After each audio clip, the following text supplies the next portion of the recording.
Hello students of class 8.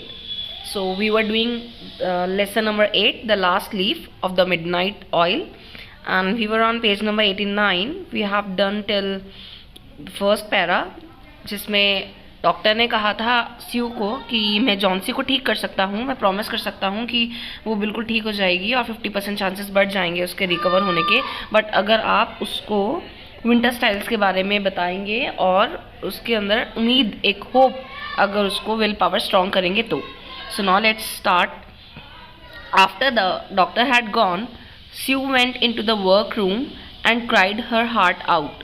What does it means? It means जैसे ही doctor ने ये सब बताया, रिपोर्ट दी थी स्यू को उसकी फ्रेंड के बारे में, जॉन्सी के बारे में, कि क्या उसकी कंडीशन है, वो ठीक हो भी पाएगी कि नहीं हो पाएगी, उसने ऐसे ऐसे उम्मीद छोड़ दी है, उसने अपनी होप्स खो चुकी है वो. तो डॉक्टर के जाने के बाद स्यू, क्योंकि उसकी बेस्ट फ्रेंड है, क्लोज फ्रेंड है, तो वो बहुत ज़्यादा अपसेट हो गई थी इस बात से. डॉक्टर के जाने के बाद वो अपने वर्क रूम में गई जहाँ वो काम करती थी, वहाँ जाके बहुत ज़्यादा रोई. उसका अपना जो दिल उसका भर गया था इन सब चीज़ों को सुनने के बाद, रिपोर्ट जानने के बाद अपनी फ्रेंड की, वो बहुत रोई अकेले में. Then she swaggered into Johnson's room and her drawing board. With her drawing board, whistling ragtime. रोने के बाद, अपना मूड ठीक करने के बाद, उसने किसी भी तरह से अपने आप को काम डाउन किया, क्योंकि अपनी फ्रेंड के सामने नहीं रोना था. तो उसने क्या किया, फिर वो शोई वे में, स्वैगर्ड मीन्स शोई वे, शोई वे मीन्स वो अपने फ्रेंड के रूम में गई शो ऑफ करके, ये दिखा के कि हाँ बिल्कुल ठीक है, सब कुछ नॉर्मल है, कोई भी प्रॉब्लम नहीं है. बिल्कुल इस तरह से गई कि हाँ कोई भी प्रॉब्लम नहीं है, कोई परेशानी वाली बात है ही नहीं. तो वो जॉन्सी के रूम में गई एक ड्राइंग बोर्ड लेकर और एक सॉन्ग गुनगुनाते हुए, एक सॉन्ग विस्पर करते हुए. रैग टाइम मीन्स एक सॉन्ग विस्पर करते हुए. You can see in the glossary, it means there an early form of jazz music. एक रॉकिंग सा कोई म्यूजिक सुनते हुए वो गुनगुनाते हुए गई, क्योंकि ये दिखाने के लिए जॉन्सी को कि सब कुछ नॉर्मल है, सब ठीक है, मैं नॉर्मल हूँ, सब ठीक है, कोई प्रॉब्लम ही नहीं है. राइट. जॉन्सी ले scarcely making a ripple under the bed clothes with her face towards the window. जब वो गई उसने देखा अपने रूम में जॉन्सी लेटी हुई थी. ले मीन्स लेटना. जॉन्सी अपने रूम में लेटी हुई थी. स्कैर्सली मीन्स शायद, perhaps, you can write it on the top of it. Perhaps आप लिख सकते हैं, जिसका मतलब होता है शायद. जॉन्सी लेटी हुई थी और शायद वो अपने जो बेड क्लोथ्स थे उसके नीचे रिपल बना रही थी. रिपल मीन्स हाथों से लहरें बनाना. और बेड क्लोथ्स मीन्स आपके बेड पे जब आप बीमार होते हैं या कुछ भी फीवर वगैरह होता है, तो ठंड का मौसम वैसे ही था, ऑटम सीजन था नवंबर का, तो ब्लैंकेट या जो भी क्विल्ट होगी, चादर वगैरह, उसके नीचे वो अपने हाथों से छोटी छोटी ऐसे ऊपर नीचे करना, हाथ से लहरें बना रही थी, क्योंकि बोर हो रही थी, परेशान थी, तो वो कुछ भी ऐसे कर रही थी, अपना टाइम पास कर रही थी शायद. और उसका फेस किधर की साइड था? विंडो की तरफ था. Right. Sue stopped whistling thinking Johnsy was asleep. अब स्यू जब गई, उसको लगा कि स्यू ने क्या किया, गुनगुनाना बंद किया, उसको लगा कि जॉन्सी अभी सो रही है. Then she arranged her board and began a drawing to illustrate a magazine story. फिर उसने क्या किया, उसने अपना बोर्ड, जो ड्राइंग बोर्ड होता है, क्योंकि वो भी आर्टिस्ट थी और जो उसकी फ्रेंड है जॉन्सी, वो भी आर्टिस्ट थी. स्यू और जॉन्सी दोनों ही आर्टिस्ट थे, दोनों को पेंटिंग का, आर्ट का बहुत इंटरेस्ट था. तो उसने क्या किया, ताकि उसकी फ्रेंड को अच्छा लगे, एक ड्राइंग सोचा, उसका ड्राइंग बना लेती हूँ जब तक वो सो रही है. तो उसने अपना बोर्ड अरेंज किया उसी रूम में और वहाँ पे एक स्टोरी को, मैगजीन की कोई स्टोरी, उसको इलस्ट्रेट करने के लिए ड्राइंग में बोर्ड पे बनाना शुरू कर दिया. आपने देखा होगा मूवीज़ वगैरह में या कहीं पे भी कि जो आर्टिस्ट होते हैं ना, वो एक मैसेज देते हैं अपनी पेंटिंग से, अपने ड्राइंग से. आर्टिस्ट किनको कहते हैं? जो अपने फीलिंग्स को या स्टोरीज़ को एलेबरेट करे, जिससे कुछ मैसेज दे. राइट. तो वो भी यही कर रही थी, कोई मैगजीन की स्टोरी होगी, उसको उसने अपनी पेंटिंग के थ्रू उसको इलस्ट्रेट करना चाहती थी वो, तो वो उसको ड्रॉ कर रही थी. Now, young artists must pave their way to art by drawing pictures for magazine stories that young authors write to pave their way to literature. So now mark this. What does it mean? ये एक quote है. Quote means O Henry जो author है, उन्होंने एक coat लिखा है, जो मतलब वो कहते हैं, जिसका मतलब ये है कि यंग आर्टिस्ट को अपना रिवॉर्ड शो करना चाहिए अपनी एक रिगार्ड शो करना चाहिए अपनी मैगजीन स्टोरीज के लिए, ड्राइंग पिक्चर्स ड्रॉ करके, जैसे जो यंग लिटरेचर्स होते हैं, मीन्स जो ऑथर्स होते हैं, वो जिस तरह से अपना रिगार्ड शो करते हैं लिटरेचर की तरफ, राइट। लाइक जैसे जो आर्टिस्ट होते हैं उनको अपनी मैगजीन के लिए स्टोरीज ड्रॉ करनी चाहिए, जैसे ऑथर्स, बड़े बड़े ऑथर्स मैगजीन के लिए लिटरेचर स्टोरीज वगैरह लिखते हैं, वैसे ही उनको भी अपनी वैसे ही आर्टिस्ट को भी अपनी पिक्चर्स ड्रॉ करनी चाहिए मैगजीन स्टोरीज के लिए। ये एक उन्होंने कोट लिखा है, right. As Sue was sketching a pair of elegant horse show riding trousers and the figure of an Idaho cowboy, see it means, अब स्यू क्या कर रही थी, स्यू मैगजीन स्टोरी के लिए एक कुछ इलस्ट्रेट करने के लिए एक ड्राइंग कर रही थी, वो स्केच तैयार कर रही थी। क्या स्केच बना रही थी, एक pair of elegant horseshow riding trousers, means 2 horse show riding trousers बना रही थी, मीन्स एक पिक्चर ड्रॉ कर रही थी, एक स्केच तैयार कर रही थी जिसमें 2 हॉर्स थे, और वो वाले हॉर्स जो राइडिंग जो शो होता है, आपने मूवीज़ वगैरह में भी कहीं पे भी देखा होगा, जो हॉर्स राइडिंग के लिए शो होते हैं, वो वाले हॉर्स, वो उनका स्केच तैयार कर रही थी। Elegant means rich looking and attractive, बहुत अच्छे फाइन राइडिंग हॉर्स। जो आपके राइडिंग हॉर्स जो होते हैं शो में जो यूज़ किए जाते हैं हॉर्स, वो ऐसे ही नॉर्मल हॉर्स नहीं होते, उन पे बहुत पैसा लगाया जाता है, बहुत इन्वेस्टमेंट की जाती है, वो बहुत हाई रिच एंड अट्रैक्टिव, उनको उनकी मेंटेनेंस की जाती है। तो ऐसे ही वो हॉर्सेस पिक्चर में ड्रॉ कर रही थी। And the figure of an Idaho cowboy, Idaho means आप ग्लॉसरी में देख सकते हैं, a state in north western part of US में एक नॉर्थ वेस्टर्न पार्ट है, एक स्टेट है नॉर्थ वेस्टर्न पार्ट में एक जगह पे, तो वहाँ का कोई काउ बॉय भी उसने एक ड्रॉ किया था। काउ बॉय मीन्स जो चरवाहे होते हैं या जो घुड़सवार या जो हॉर्सेस वगैरह की मेंटेनेंस रखते हैं, उनका देखभाल करते हैं, उसने एक वो बॉय भी बनाया था। जैसे ही वो ये पिक्चर तैयार कर रही थी, वो एक elegant horseshow riding trousers बना रही थी, एक पिक्चर स्केच रेडी कर रही थी, तभी उसने एक आवाज़ सुनी। She heard a low sound several times repeated, उसने कुछ आवाज़ें सुनी, बहुत धीरे से, बहुत हल्की आवाज़ें सुनी जो बार बार रिपीट हो रही थी। She went quickly to the bedside, उसको लगा जॉन्सी कुछ बोल रही है, उसके फ्रेंड, तो वो तभी एकदम से बेड साइड में गई, मतलब जहाँ पे जिस बेड पे उसकी फ्रेंड जॉन्सी रेस्ट कर रही थी, लेटी हुई थी, वो उस तरफ गई। Johnsy's eyes were open wide, उसकी आंखें खुली हुई थी।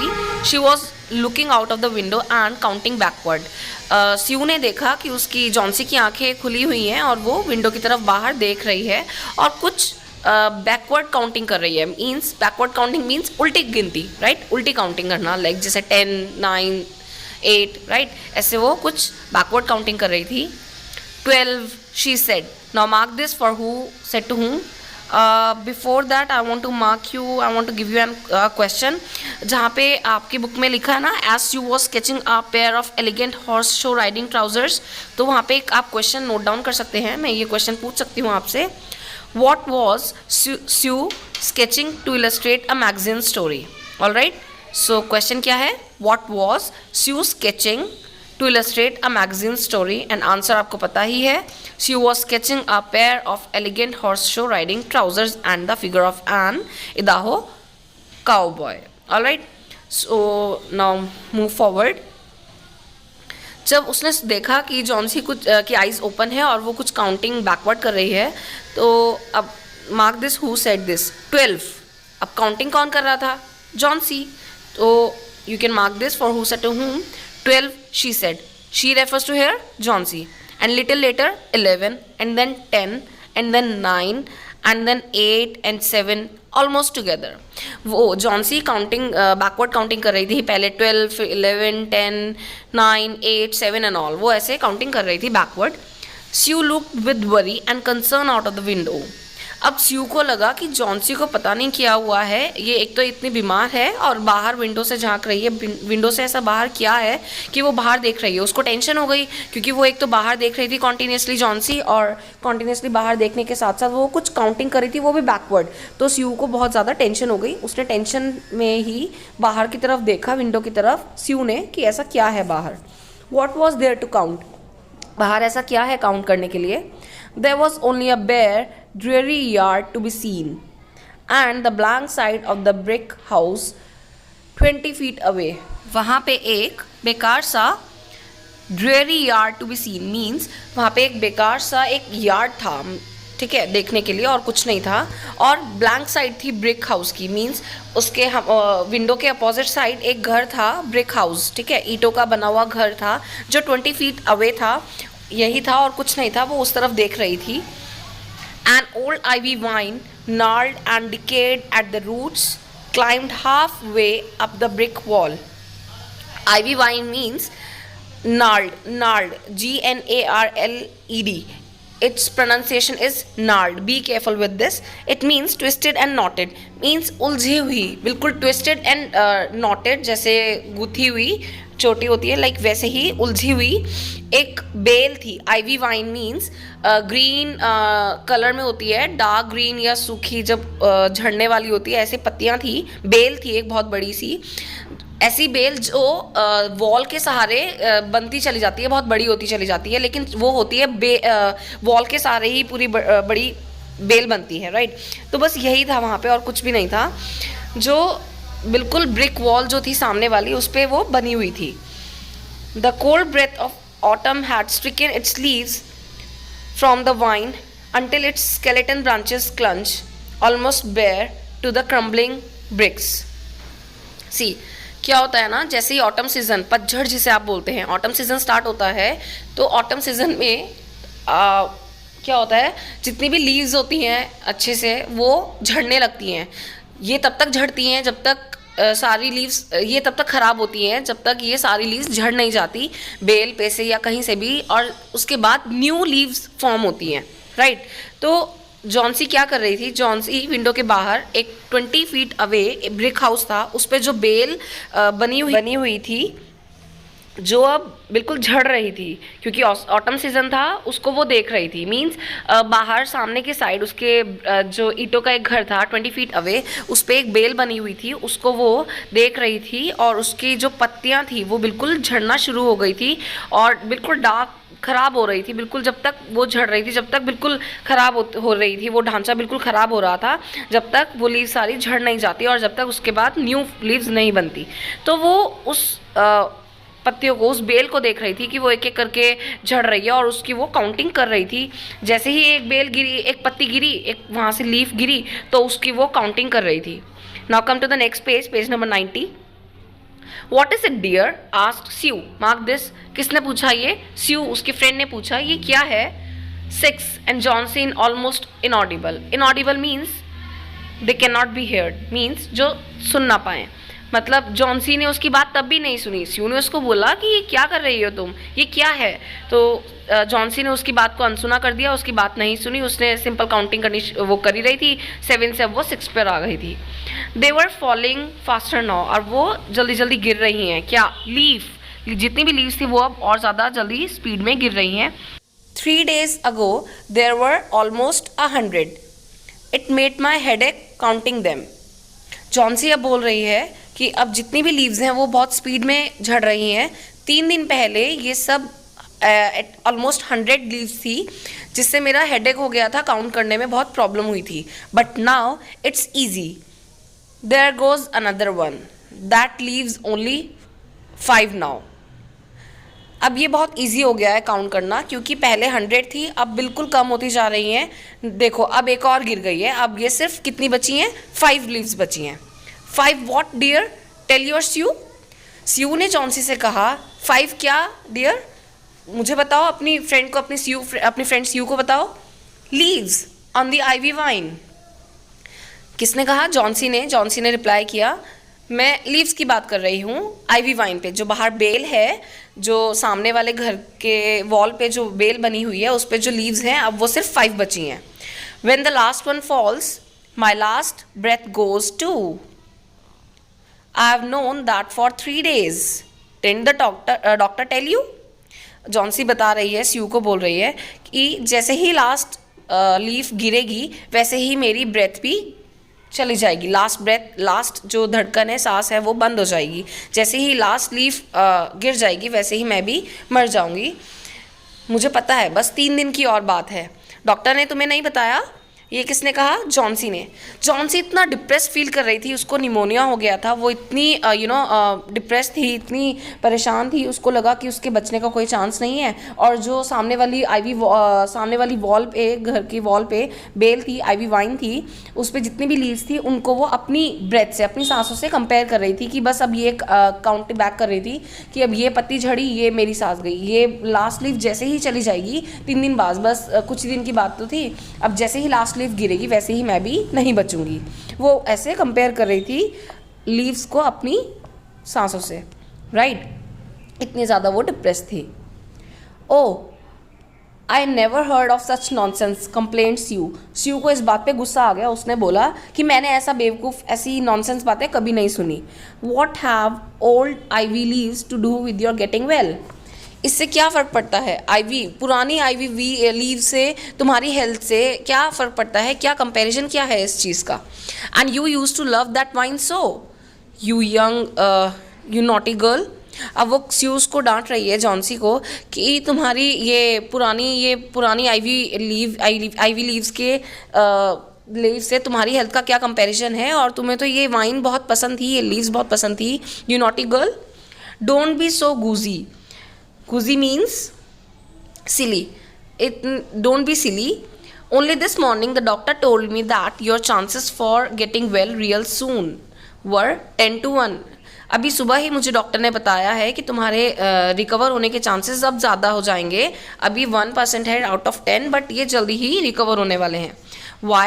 That's almost as good a chance as we have in New York, and we ride on the street cars or walk past a new building. Means क्यों? क्योंकि जैसे हम फिर हमारे पास एक अच्छा चांस होगा, जैसे हमने पहले न्यूयॉर्क में राइड करते थे, हम कार्स में घूमते थे, न्यू बिल्डिंग्स के पास वॉक करते थे, बिल्कुल ऐसे ही हमारे पास ये मौका है, हम आगे फिर से ऐसे ही घूमेंगे फिर उसके बाद जब तुम ठीक हो जाओगे।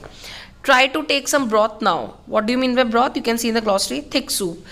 कोशिश करो एक अच्छा सा थिक सूप पीने के लिए अभी। And let's you go back to her drawing so she can buy port wine for her sick child and good meals for her greedy self. Means अब वो बोल रही है कि चलो थोड़ा सा सूप पी लो और मुझे जाने दो, अपनी ड्राइंग करने दो, उसके बाद मुझे बाहर जाना है मार्केट कुछ पॉट वाइन लाने के लिए। Wine, pot wine means sweet dark red wine. मुझे वाइन लेकर आनी है तुम्हारे लिए, मेडिसिन के लिए भी यूज़ हो सकती है, मेडिसिन के लिए भी यूज़ कर सकते हैं हम वो, तो वो लेने जाना है तुम्हारे लिए, और अपने लिए कुछ खाने के लिए, अच्छा से खाने के लिए लेकर आना है, right? You need not get any more wine said Johnsy. ना इस बात पे जॉन्सी ने क्या रिप्लाई किया? जॉन्सी ने स्यू को कहा, तुम्हें अब कुछ भी ज़्यादा वाइन लाने की ज़रूरत नहीं है मेरे लिए। Keeping her eyes fixed out of the window. उसकी आइज अभी भी वहीं विंडो पे ही फिक्स थी, बाहर की तरफ वो देख रही थी। देयर गोज अनदर, एक और चली गई। फिर से वो लीव्स ही काउंट कर रही थी, उसने कहा एक और लीव गिर गई। No I don't want any broth, मुझे कोई सूप नहीं पीना है। दैट लीव्स जस्ट 4, अब कितनी लीव्स बची हैं? सिर्फ 4 लीव्स बची हैं। I want to see the last one fall before it's get dark. अंधेरा होने से पहले मुझे एक और जो लास्ट लीफ है उसको गिरते हुए भी देखना है। Then my life journey ends too, क्योंकि उसके बाद मेरी लाइफ की जो जर्नी है वो भी ख़त्म हो जाएगी। जॉन्सी डियर सेड स्यू बेंडिंग ओवर हर, उसकी तरफ जाते हुए, उसकी तरफ बेंड होते हुए स्यू ने बोला जॉन्सी को, dear will you promise to keep your eyes closed and not look out the window until I am done working. Mark this for who said to हुम।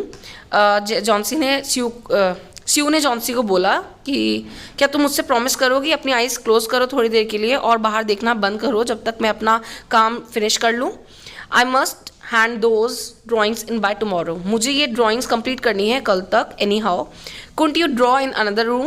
Now mark this for who said to whom. ये किसने कहा? Johnsy ने कहा। आज Johnsy coldly, फिर Johnsy ने थोड़ा गुस्से में बोला स्यू को, तुम ये किसी और रूम में ड्रॉ नहीं कर सकती? I'd rather be here by you, said Sue. स्यू ने कहा मुझे ज़्यादा बेटर लगेगा कि मैं अगर तुम्हारे पास ये ड्रॉ करूँ, मैं यहीं रहना चाहती हूँ तुम्हारे पास। Besides, I don't want you to keep looking at those silly ivy leaves. क्योंकि मैं तुम्हारे पास रहना चाहती हूँ, क्योंकि मैं नहीं चाहती कि तुम उन सिली आईवी लीव्स की तरफ देखो और वो काउंट करो। Now come to the next page, page number 91. Tell me as soon as you have finished, said Jauncey. closing her eyes and lying white and still as a fallen statue. अब उसने कहा, Johnsy ने कहा, ठीक है, जैसे ही तुम्हारा काम फिनिश हो जाए जल्दी जल्दी मुझे बता देना, मैं तब तक के लिए अपनी आइज़ क्लोज कर रही हूँ। और वो बिल्कुल ऐसे लेट गई जैसे बिल्कुल वो हिल ही नहीं सकती, बिल्कुल फॉलन स्टैचू की तरह, कि उसको बिल्कुल जैसे बिल्कुल एक डेड बॉडी होती है, इस तरह से वो लेट गई कि अब बस मेरे बचने की कोई उम्मीद नहीं है। Because I want to see the last one fall, मुझे लास्ट लीफ भी गिरते हुए देखनी है, इसलिए मैं कह रही हूँ जल्दी जल्दी अपना वर्क फिनिश करके मुझे बता देना। I am tired of waiting, I am tired of thinking, मैं थक गई हूँ वेट करते हुए, मैं थक गई हूँ ये सोचते हुए कब वो लास्ट लीफ गिरेगी और कब मेरी लास्ट ब्रेथ फिनिश होगी।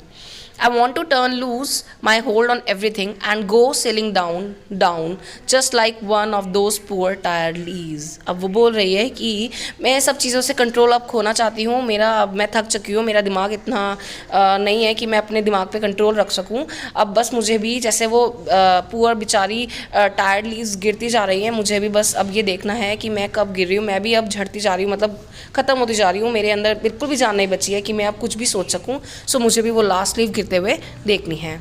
So for today it's enough and I think chapter is interesting and you must go through it, and if you have any queries you can post it in the comment section below. Also you can post your queries in WhatsApp group, and okay, now I'll meet you soon at your next turn. So till then, bye bye and take care. Thank you.